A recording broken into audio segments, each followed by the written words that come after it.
Grasses don't tend to frost seed as well because their seeds are larger.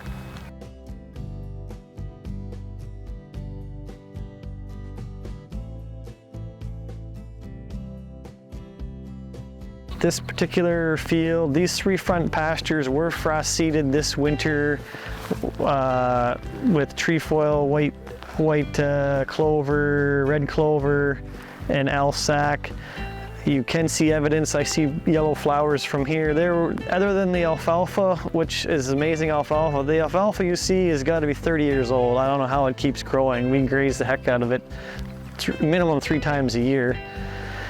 So the trefoil flowering is the results of my frost seeding, and the pasture was clipped probably 3 or 4 days after the sheep left. So we'll walk in here and do some forage measurements in here, a little bit better stand.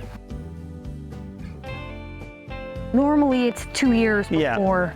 I mean, I guess a lot of it depends on the conditions when you actually do it. If you're gonna get a couple of good weeks where the frost is in and out the ground and in the seed in, and then if it, like this year when we had early growth and good spring growing conditions, I guess other years it may not happen and the seed sits until next year. I agree. Yeah. Legumes tend to frost seed well because they've got such small seeds that freeze thaw action in the soil kind of works them in to get seed to soil contact. Grasses don't tend to frost seed as well because their seeds are larger. So I know some grain farmers growing spring cereals have had success drilling cereal seed in during the 2 o'clock in the morning when there's frost in the ground that can carry that germ. I don't see why it wouldn't work with perennial grasses if you could get a sod seeder that would actually get in, because they're letting the frost close those seed trenches with the grain. But yeah, in general, if you're broadcasting on, you want to see bare patches in your stand that are about the size of a loony to really up the odds of getting a big catch. But one legume that does not tend to frost seed well is alfalfa, and that's really because our frost seeding window tends to be in March, but we don't get our last killing frosts often until sometime in May. And alfalfa is extremely sensitive to frost damage at about that second trifoliate stage until it finishes crown development. So it's one that really should wait until the normal spring seeding time to go in the ground, just because to frost seed it, your risk of just zapping it with frost is too high. And our clovers and our trefoils really defrosted quickly.